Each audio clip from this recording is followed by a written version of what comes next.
¿Sabías que el guerrero más invencible de toda la mitología griega no murió en una batalla épica ni por la espada de un enemigo poderoso? Aquiles era invencible en todo el cuerpo, menos en un punto, y no murió peleando, murió por amor. Hoy usamos la expresión talón de Aquiles para hablar de cualquier debilidad, grande o pequeña. La usas cuando hablas de tus propias fallas. La usas cuando hablas de las debilidades de otros, pero casi nadie sabe de dónde viene realmente esa expresión. La historia que tienes en la cabeza sobre este héroe griego probablemente está llena de mitos que no son del todo ciertos. La muerte de Aquiles no fue como te la han contado. No fue una muerte heroica en el campo de batalla.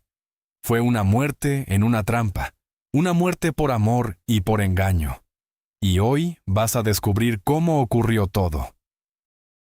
La historia de Aquiles comienza antes de que naciera. Su madre era Tetis, una diosa del mar, una Nereida, hija del anciano del mar Nereo. Su padre era Peleo, un rey mortal de Tesalia. Los dioses del Olimpo habían planeado algo especial para Tetis. Querían casarla con Zeus, el rey de los dioses. Pero hubo una profecía que cambió todo. Se decía que el hijo de Tetis sería más poderoso que su padre. Si Tetis tenía un hijo con Zeus, ese hijo sería más fuerte que el mismísimo rey del Olimpo. Los dioses no podían permitir eso. Así que Zeus decidió que Tetis se casara con un mortal. Peleo fue elegido. De esta unión nació un hijo que llevaría el nombre de Aquiles. Pero Tetis era una diosa. Y sabía lo que significaba ser mortal. Sabía que su hijo viviría una vida corta y llena de dolor. Así que hizo algo que ninguna madre había hecho antes. Pero lo que nadie esperaba es que ese acto de amor materno se convertiría en la sentencia de muerte de su propio hijo. Tetis llevó a su hijo recién nacido al río Estigia. Pero este no era un río cualquiera. La Estigia era el río del inframundo. El límite entre el mundo de los vivos y el de los muertos. El agua de este río tenía un poder único. Cualquier mortal bañado en ella se volvía invulnerable. La piel se volvía como una armadura que ninguna espada podía atravesar. Tetis tomó al pequeño Aquiles y lo sumergió en las aguas oscuras. Pero había un problema. Mientras lo sostenía, su mano cubría el talón de su hijo. Ese pequeño punto, apenas unos centímetros de piel, nunca tocó el agua mágica. Ese talón, el único lugar que no fue bañado por la Estigia, quedó completamente vulnerable. El resto del cuerpo de Aquiles era inmortal, pero su talón seguía siendo mortal. Un solo punto de su cuerpo podía ser herido, y más importante aún, ese punto podía matarlo. Tetis probablemente no lo sabía, o quizás lo sabía, pero no tenía otra opción. Nadie puede sostener a un bebé sin cubrir algo. Nadie puede hacer inmortal a alguien sin dejar un pequeño espacio. Lo que Tetis no podía imaginar es que siglos después, ese talón se convertiría en una metáfora universal. Y ahí la historia da un giro que nadie vio venir. Aquiles no creció como un niño normal. Tetis sabía que si su hijo se quedaba en el mundo de los mortales, su destino sería la guerra y la muerte. Así que lo llevó con el centauro Quirón. Los centauros eran bestias mitad hombre, mitad caballo, y Quirón era el más sabio de todos. No era como los demás centauros, salvajes y violentos. Quirón era médico y maestro. Bajo la tutela de Quirón, Aquiles aprendió todo. Aprendió a cazar, a usar la espada, a lanzar la lanza. Aprendió medicina y música. Aprendió a ser un guerrero, pero también a ser un hombre. Quirón era famoso por educar a héroes y semidioses. Aquiles fue su alumno más destacado. Pero mientras Aquiles entrenaba, una profecía se cernía sobre él. Se decía que Aquiles moriría en Troya, una ciudad lejana al otro lado del mar. Una profecía que ninguna madre podía aceptar. Tetis, que ya había perdido a su hijo a manos de la mortalidad, no estaba dispuesta a perderlo realmente. Así que hizo algo desesperado, algo que ninguna diosa había hecho antes. Tetis disfrazó a Aquiles de mujer. Lo vistió con ropas femeninas. Lo escondió en la corte del rey Licomedes, entre las hijas del rey, haciendo como si fuera una princesa más. Y ahí, entre telas y joyas, el guerrero más temido de Grecia pasó años fingiendo ser una doncella. Pero lo que nadie esperaba es que el engaño no duraría para siempre. La guerra de Troya estaba a punto de comenzar.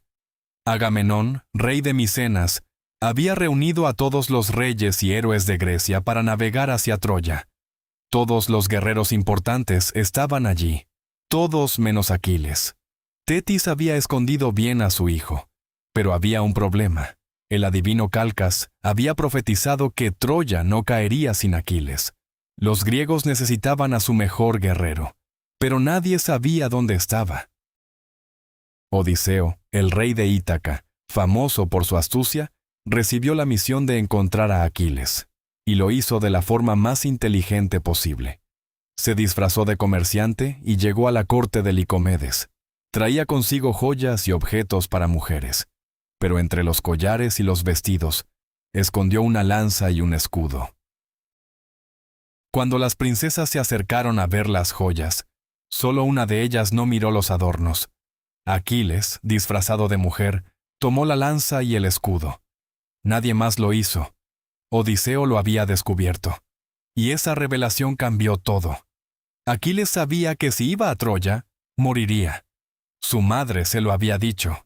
Pero la gloria lo llamaba, el honor lo llamaba, y los griegos necesitaban a su mejor guerrero. Así que Aquiles tomó su decisión. Lo que viene a continuación es todavía más oscuro. Los griegos navegaron hacia Troya. 10 años duró el asedio. 10 años de batallas, de muertes, de llantos. Y en todos esos años, Aquiles fue el guerrero más temido por los troyanos. Nadie podía enfrentarlo. Su cuerpo era invulnerable. Su espada era implacable. Su furia era legendaria. Pero la guerra no era solo batallas. Era política, egoísmo, orgullo. En el 9º año, Agamenón, el líder del ejército griego, le quitó a Aquiles a su esclava favorita, Briseida. Aquiles se sintió humillado. Se retiró del campo de batalla y se negó a pelear. Sin Aquiles, los griegos comenzaron a perder. Los troyanos, liderados por Héctor, el príncipe más valiente de Troya, comenzaron a empujar a los griegos hacia el mar. Todo parecía perdido. Pero entonces, algo cambió. Patroclo, el amigo más querido de Aquiles, tomó la armadura de Aquiles y se puso al frente del ejército griego. Los troyanos pensaron que era el propio Aquiles. Huyeron. Pero Héctor no huyó. Héctor enfrentó a Patroclo y lo mató. Cuando Aquiles supo que Patroclo había muerto, algo se rompió dentro de él. Ya no le importaba su orgullo. Ya no le importaba Briseida. Solo le importaba una cosa: vengar a Patroclo. Y ahí la historia da un giro que nadie vio venir. La furia de Aquiles era tan grande que los dioses mismos temblaban. Se puso su armadura nueva, forjada por el dios Hefesto en el Olimpo. No era una armadura cualquiera. Era la armadura de un héroe destinado a la inmortalidad. Aquiles volvió al campo de batalla y sembró el caos. Mató a troyanos sin piedad. Los ríos se llenaron de sangre. Los dioses observaban desde el Olimpo. Algunos temían que Aquiles fuera demasiado lejos. Entonces encontró a Héctor. Héctor, el príncipe de Troya, el guerrero más valiente de los troyanos, el asesino de Patroclo. Héctor no huyó. Sabía que no podía vencer a Aquiles, pero no podía huir. Era un príncipe. Era un héroe. Los dos guerreros se enfrentaron frente a las murallas de Troya. La lucha fue feroz, pero Aquiles era superior. Mató a Héctor con su lanza. Pero no fue suficiente. Ató el cuerpo de Héctor a su carro y lo arrastró por el polvo, alrededor de las murallas, mientras los padres de Héctor, el rey Príamo y la reina Hécuba, lloraban desde lo alto de la ciudad. Fue el acto más cruel de Aquiles. el más salvaje, el que lo convirtió en un héroe pero también en un monstruo. Pero lo que viene a continuación es todavía más oscuro. La muerte de Héctor no trajo paz, solo trajo más dolor. Príamo, el rey de Troya, había perdido a su hijo más querido, pero también sabía que la guerra continuaría. Los griegos seguían sitiando la ciudad. La muerte de Aquiles era el único camino para salvar Troya. Pero los dioses ya lo habían planeado. Apolo, el dios del arco, estaba del lado de los troyanos, y Apolo sabía algo que nadie más sabía: el punto débil de Aquiles: su talón. Los troyanos idearon un plan. Usarían a Políxena, la hija más joven de Príamo. La usarían como cebo. El plan era simple. Ofrecerían a Políxena en matrimonio a Aquiles. Le prometerían paz, le prometerían amor, le prometerían el fin de la guerra. Aquiles aceptó. Quería la paz, quería el amor, quería dejar atrás la guerra. Iría al templo de Apolo en Timbra, donde los troyanos afirmaban que se celebraría la boda. Aquiles confiaba. Había bajado la guardia. Pero no fue el amor lo que encontró en ese templo. En el templo no había novia, no había boda, no había paz. Pero lo que nadie esperaba es que Aquiles ya estaba condenado desde el momento en que aceptó esa promesa. Aquiles entró al templo de Apolo sin armadura. No la necesitaba, o eso creía. Estaba vestido con ropas de boda, iba desarmado, iba confiado. Pensaba que el amor era más fuerte que la guerra. Los troyanos lo estaban esperando, pero no para casarse, para matarlo. La trampa era perfecta. En el templo, Aquiles estaba rodeado. No podía escapar, no podía pelear, no podía hacer nada. Paris, el príncipe troyano que había comenzado la guerra al raptar a Helena, era el encargado de disparar la flecha. Pero Paris no era un guerrero hábil. No podía vencer a Aquiles en combate directo. Nadie podía. Pero Paris tenía una ventaja. Apolo guiaba su flecha. El dios del arco tomó la flecha de Paris y la dirigió hacia el único punto vulnerable del cuerpo de Aquiles: el talón. La flecha voló directa, precisa, guiada por la voluntad de un dios. Y cuando la flecha atravesó el talón de Aquiles, todo terminó. El guerrero más grande de Grecia cayó al suelo. No por la fuerza de un enemigo, no por una espada en el pecho. Cayó porque un dios señaló su único punto débil. Y ahí la historia da un giro que nadie vio venir.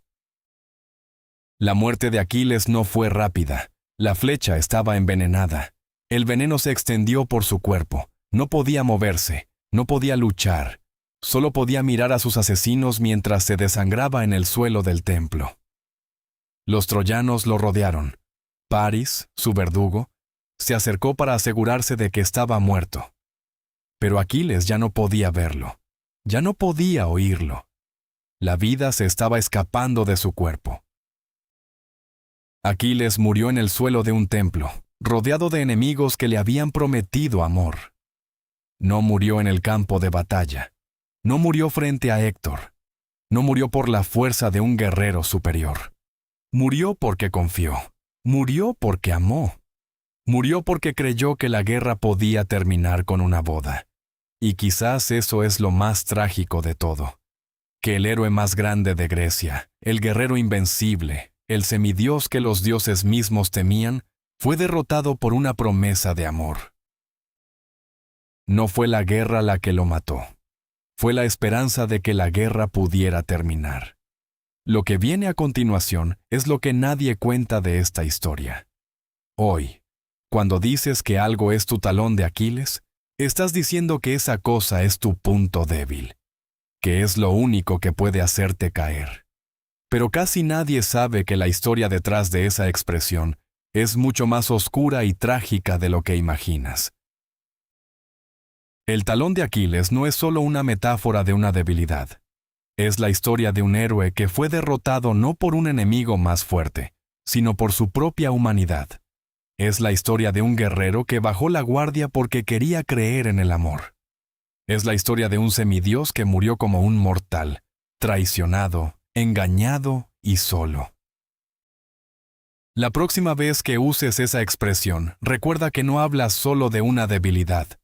Hablas de la historia de un héroe que confió en sus enemigos, de un guerrero que amó, y de un Dios que señaló el único lugar donde podía ser herido. ¿Y tú? ¿Qué talón de Aquiles tienes? ¿Qué punto débil te hace vulnerable aunque en todo lo demás seas invencible? Cuéntanos en los comentarios.